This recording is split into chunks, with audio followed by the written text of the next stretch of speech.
Денес е 23 јануари, јас сум Лилијана Симуновска, а вие ги следите регионалните вести.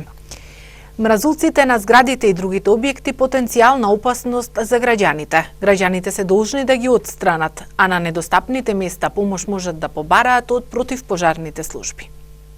Ниските температури и снегот постојано предизвикуваат проблеми на граѓаните.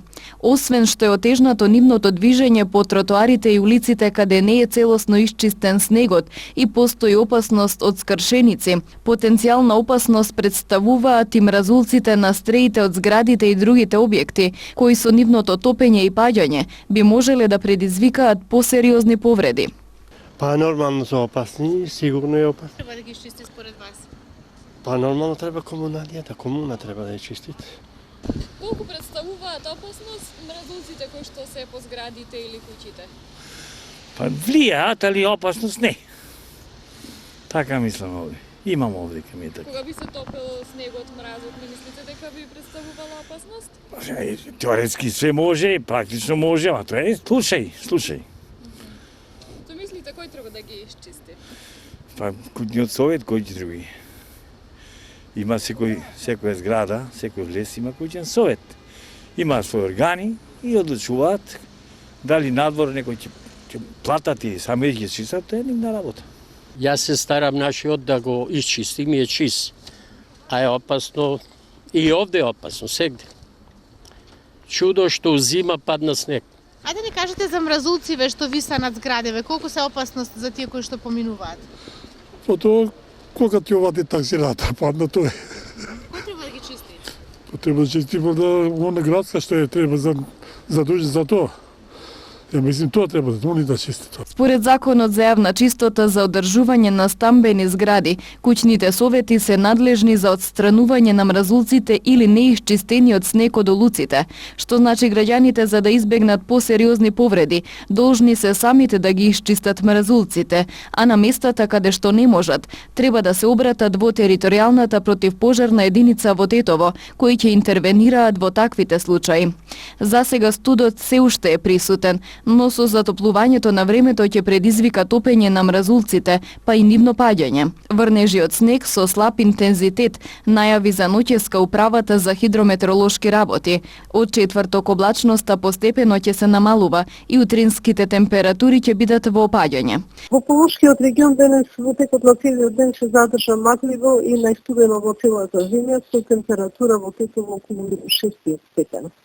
Веќе од ноќните часови нашето подрачје ќе потпадне под влијание на циклонска активност од Медитеранот, што ќе придонесе да имаме зголемување на облачноста во целата земја и веќе во западните и западните делови од земјата во текот на ноќта и по време на слаби врнежиот снег. Што значи дека во Полошкиот регион во текот на утрешниот ден времето ќе биде облачно со повремени врнежиот снег кои што ќе бидат со слаб интензитет. Утринската температура се очекува во Тетово да се спушти до околу минус 5 степен, додека максималната дневна да се задржи околу минус 2 степена. Слаби врнежиот снег ќе има и во среда, меѓутоа повеќе тоа ќе биде во вид на провејување, меѓутоа во среда ќе бува и умерен до засилен ветер од северен правец. Веќе од четврток имаме стабилизирање на времето, што ќе придонесе пак во следните денови поради разведрувањето да имаме повторно доста ниски утрински температури, кои што во следните денови очекуваме да бидат и нешто повисоки, меѓутоа, како што кажа, веќе од петок повторно да бидат пониски и да се спуштаат и до минус 10 степени. Значи, од петок, односно од четврток не очекува стабилно време со опаѓање на утринските температури и благ пораст на дневните температури. Инаку снежната покривка до изутрина во Тетово изнесуваше 33 сантиметри. Наставата за учениците од Тетово и Тетовско на првиот ден од второто полугодие започна и се одвива нормално без поголеми проблеми и потешкоти. Поради брзото ширење на грипот, зимскиот распуст за учениците со одлука на Министерството за образование беше продолжен за дополнителни 2 дена. Второто полугодие за учениците од основното и средното образование во Тетово и Тетовско започна без поголеми проблеми и потешкоти. Во неголемото основно училиште Лирија во Тетово наставата се одвива нормално, но во 3 смени, поради неможноста да се учи на вториот кат од училиштето, каде минатата година започна да прокиснува покривот. Наставата почна нормално, во 7:30 часовите се одвива нормално, сите деца беа присатни, освен некои што се болни од грип, бидејќи знаеме дека е сезона на грип и така натаму. Но претежно беше се во ред. Ова е најголемо училиште во Тетово? Да, најголемо има 1120 ученици. Од раководството на Лирија очекуваат напролет кога ќе дозволат временските услови да се започне со реконструкција на покривот, но и санација на санитарните чворови. Бидејќи според законот ни следи кога е вонредна состојба, според членот 38, фактички треба да се работи со скратена програма и со скратени часови. Чекаме одобрение од Министерството да ни овозможат за да се работи и да се дојде до тој степен за да може да се реконструира училиштето, бидејќи сега е зимски период и навистина нема услови за некоја реконструкција. Тетовските гимназијалци од македонски наставен јазик го започнаа второто полугодие во еден од објектите на стара медицина кој неодамна беше целосно реконструиран. Учениците во овој објект ќе учат во 2 смени, додека не се реконструира втората зграда на стара медицина, изјави од општина Тетово. Веќе сме при крај со градежните активности. Значи, комплетната електрична инсталација е промената, имаме лед инсталација во целокупниот објект, завршено е фасадирањето на целокупниот објект, на вториот објект од старо медицинско.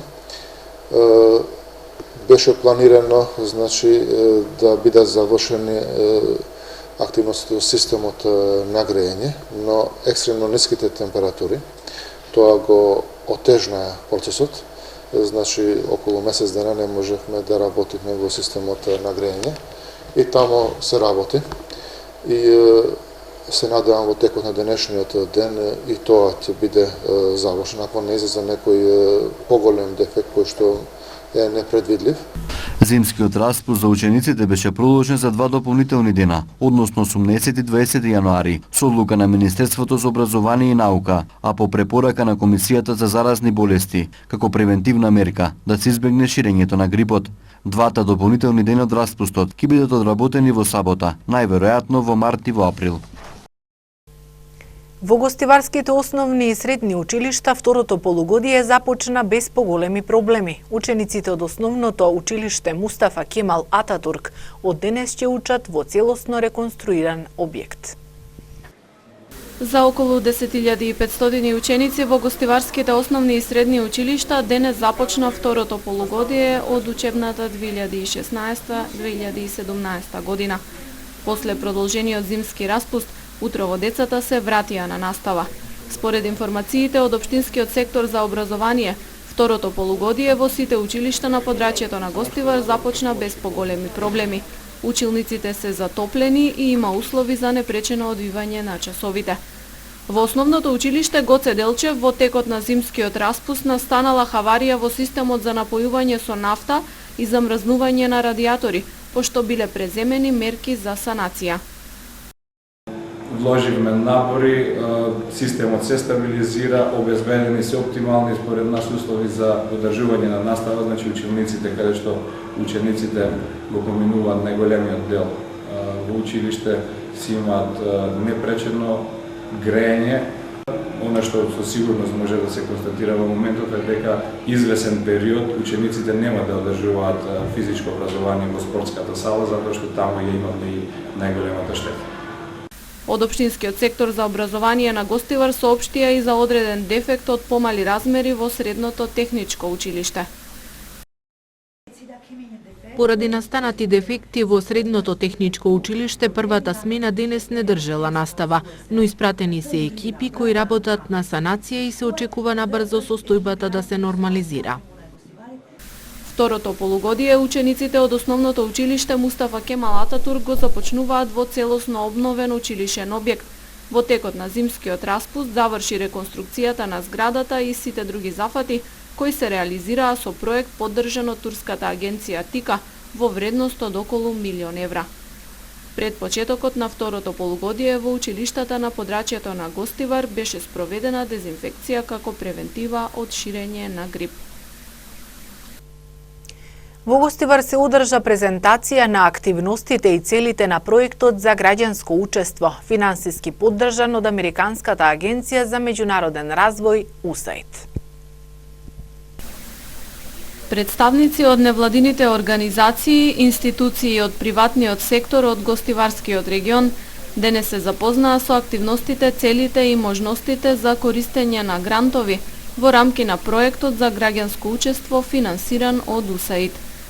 Целта на проектот е да го зајакне конструктивното учество на граѓанските организации за политики и прашања од јавен интерес, како и да ги поттикне младите за поголема вклученост во јавниот живот.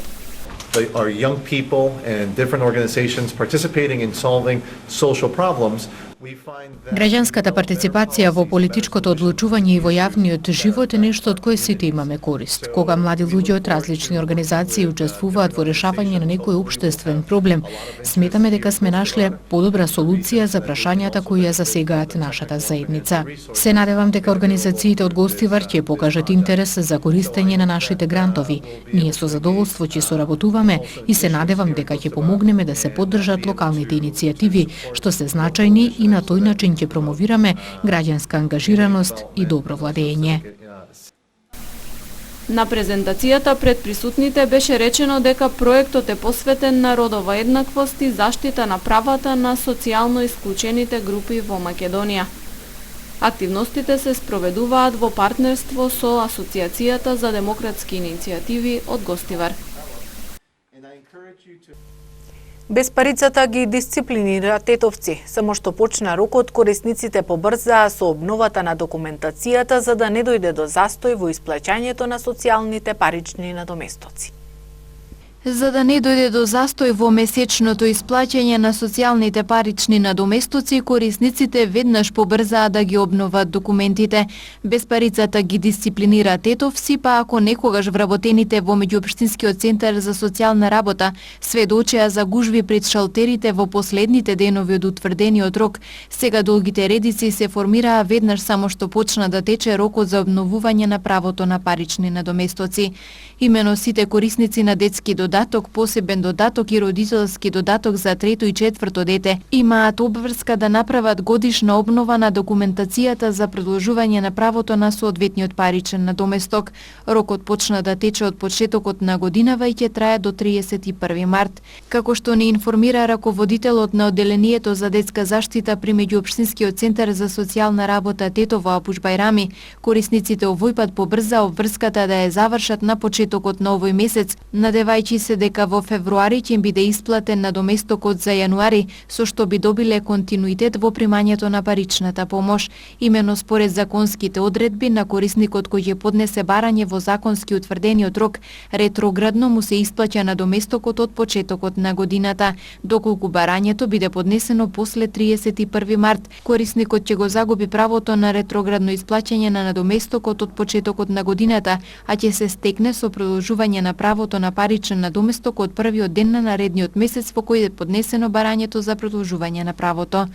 Инаку според последната бројка на корисници на детски додаток во Тетовско има околу 430 кориснички семејства. Висината на паричниот надоместок за дете до 15 години е 744 денари, а за средношколец е 1180 денари. 602 кориснички семејства од Тетовско минатата година добиле посебен додаток во висина од околу 4400 денари.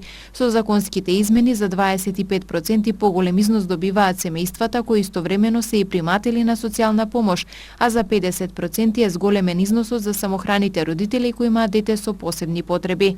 Минатата година беше заокружена и со околу 2800 корисници на родителски додаток за трето и за четврто дете во висина од околу 8400 денари, односно 11700 денари. Полициски билтен од Министерството за внатрешни работи информираат за разбојничка кражба во Тетовско Боговиње. 20 минути по полноќ во село Боговиње лице извршило разбойничка кражба над 33 годишник од гостиварски Добридол. Оштетениот со сопственото возило бил паркиран во близина на амбулантата и во еден момент до него се паркирало возило БМВ со тетовски регистарски ознаки. Од возилото излегло непознато лице кое се представило и го прашало кого чека тука, пошто му наредило да влезе во неговото возило, информираат од МВР. Откако двајцата влегле во БМВ-то, разбойникот насилно му одзел мобилен телефон и 800 денари. После тоа го стартувал возилото, застанал на друга локација и со нож му нанел повреди на 33 годишникот во пределот на челото и раката. Нападнатиот успеал да излезе од возилото и да побегне. Истиот бил пренесен во клинички центар Тетово, каде му се констатирани телесни повреди и бил пуштен на домашно лекување. Увид на местото на настанот извршила увидна екипа од ЦВР Тетово. Се преземаат мерки за пронаоѓање на сторителот и за целосно расчистување на настанот.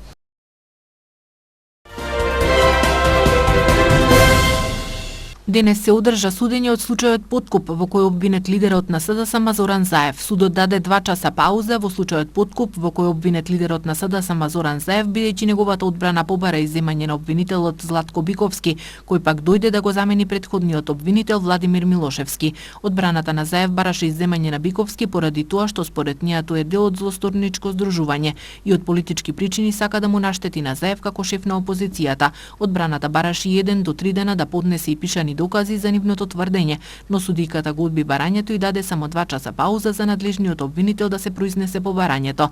Одбраната претходно побара изземање на Милошевски, бидејќи му истекол мандатот во обвинителството за организиран криминал кое го поднесе обвинението.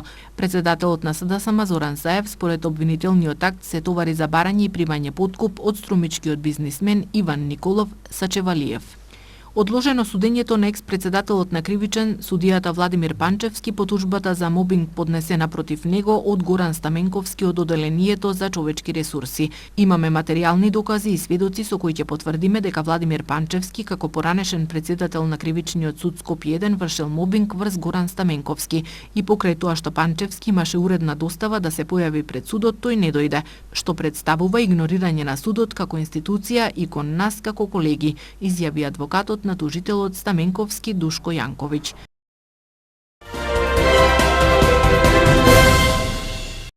Малопродажните цени на бензините, дизелот и екстралесното масло за домаќинствата од ноќеска на полноќ се намалуваат од половина до 1 денар, одлучи регулаторната комисија за енергетика. Според одлуката новата цена на Евросупер БС 95 ќе изнесува 66 денари за литар, на Евродизелот ќе изнесува 52,5 денари за литар и на екстралесното 41 денар.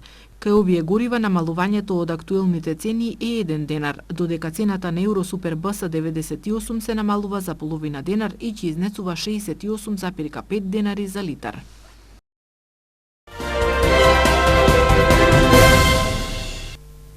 Фудбалерите на второлигашот Тетекс денес ја имаа првата прозивка, пошто започнуваат со подготовките за пролетниот дел од сезоната. Целта е да се избори опстанок во лигата. Веднаш по завршувањето на последниот надпревар во Новаци од есенскиот дел, Тетекс им даде слободно на фудбалерите, така да после декември месец 2016, ова е наша прва средба, денеска играчите се собраа во соблекувалната да извршиме првата прозивка и веднаш после прозивката Тетекс ќе ги започне своите подготовки тука на стариот стадион. Се планира да не се оди никаде од Тето, бидејќи Тетекс е во тешка финансиска состојба и немаме можност за такво нешто. Се работи на консолидација финансиска, се прават состаноци, до некаде е стигнато, нешто се чека, така да околу тоа е и не би можел некоја поконкретна информација да ви дадам. Што се однесува до играчкиот кадар, 4 фудбалери од есенскиот дел, Јанчевски Бобан, кој ја заврши кариерата, Ранко Колечевски, Ибраими Албион и Филип Крстевски го напуштија Тетекс. А ново дојдени за сега се Филип Јовановски од Металург, репрезентативец младенски на Македонија, кој игра во шпицот на нападот. Даниел Јовановски, Шиш, поранешен, мислим, го има носено дресот на Тетекс на Македонија, Ѓорче Петров, кој игра на позиција штопер и по потреба и бочни играч, и фудбалерот на Љуботен кој е дојден да видиме што со него конкретно ќе можеме да ако постои шанси да се засилиме, тоа е Томас Тасос кој има неколку гола постигнато во Љуботен и Тетек ќе му даде шанса да проба да се наметне. Така да и во преговори сме со уште двајца-тројца фудбалери, очекуваме Тетекс уште повеќе да се засили, но тоа е знак прашање. Одниот рок не е завршен, мислам дека е до 12 февруари, така да се контактира и се прават напори да ги засилиме редовите, бидејќи не очекува многу тешка борба за опстанок и навистина на Тетекс му се потребни барем уште 2-3 фудбалера за да бидеме конкурентни со другите екипи. Првенството почиња на 25 февруари. Тетекс за жал пак не ги почна подготовките на време, меѓутоа кажав и претходно дека се чекаше потврда од луѓето што го помагаат клубот и ќе видиме со овие 30 на дена, мислам дека за разлика од летоска кој влеговме во првенство сосема неприпремени, без подготовки, без тренинзи, влеговме во првенство сега колку толку имаме појасна слика и околу играчкиот кадар и што се однесува до припремите. Имаме околу 30 на дена и ќе гледаме да ги искористиме на најдобар можен начин. Неколку илјади луѓе демонстрираа во Букурешт и во други романски градови против владиниот предлог за укинување на казните на илјадници затвореници, сметајќи дека со тоа би биле уништени сите плодови од борбата против корупцијата. Повеќе од 10.000 луѓе прек синоќа се собраа на универзитетскиот плоштад во главниот град и ги пробија полициските кордони напредувајќи кон седиштето на владата. Меѓу демонстрантите имало и пензионери и млади родители со своите деца. Во Букурешт демонстрантите ја нарекувале владеачката социјалдемократска партија Црвена чума и извикувале сакаме демократија, кратците во затвор. Поранешниот председател на Гамбија, Јахја Џамех, во последните седмици на власт украл 11,4 милиони долари од државната каса, како и луксузни автомобили и ги изнел од земјата со товарен авион, изјави Ахмед Фати, советник на новиот шеф на државата. Гамбија е во финансиска криза, а касата е буквално празна, тоа е факт. Тоа е потврдено и од експерти во Министерството за финансии и Централната банка на Гамбија, рече владиниот представник. Поранешниот лидер на оваа западноафриканска држава Јахја Џамех по симнувањето од власт одлучил да замине во екзил и избегал од главниот град Банџул. Спасувачките екипи пронајдоа тела на 6 лица кои загинаа откако снежна лавина го затрупа хотелот Риго Пиано во централниот дел на Италија. Спасувачите се уште трагаат по 23 лица. Италијанските медиуми јавуваат дека спасувачите вчера успеале живи да извлечат 9 лица, од кои 4 се деца. Операциите за спасување продолжуваат, иако се спроведуваат под исклучително тешки временски услови. Некои од спасувачите велат дека не се исклучува можноста да бидат пронајдени и уште преживеани. Италијанската полиција соопшти дека еден преживеан и тројца загинати биле пронајдени со следење на сигналот на нивните мобилни телефони. 18 лица загинаа во невремето што го зафати јужниот дел на САД. Во Џорџија, каде што е прогласена и вонредна состојба, настрадаа 14 четворица во Мисисипи. Торнада и бури се регистрирани и во делови од сојузните држави Тексас, Алабама, Луизијана и Флорида, но нема информации за жртви. Американскиот председател Доналд Трамп вети федерална помош за 3 од нив. Невремето предизвика материјална штета и многу домаќинства останале без електрична енергија бидејќи силниот ветер носел дрва и ги прекинал електричните кабли. Илјадници домаќинства се евакуирани во француска Полинезија поради големата поплава. Повеќе од 6000 домови останале без струја и затворени и меѓународниот аеродром во Тахити. До сега во оваа најтешка поплава на Тахити се повредени 3 лица, повеќе од 100 домаќинства се уништени, а причината е и значителна штета на патната инфраструктура. Авионскиот сообраќај е пренасочен кон островите Кук. Се предвидува дека врнежите од дожд ќе продолжат до вторник. Тахити е најголемиот остров во француска Полинезија со околу 276.000 жители.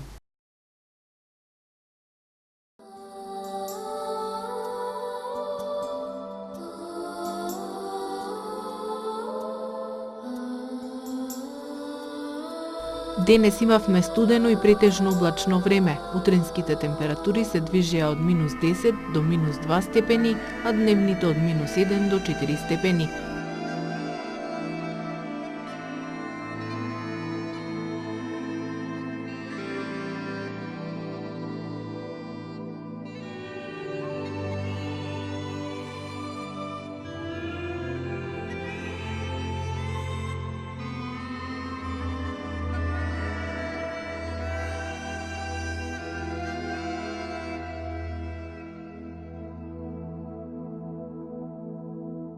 Утре не очекува облачно време со врнежи од снег. Утринските температури ќе се движат од -8 до -1 степен, а дневните од 0 до 4 степени.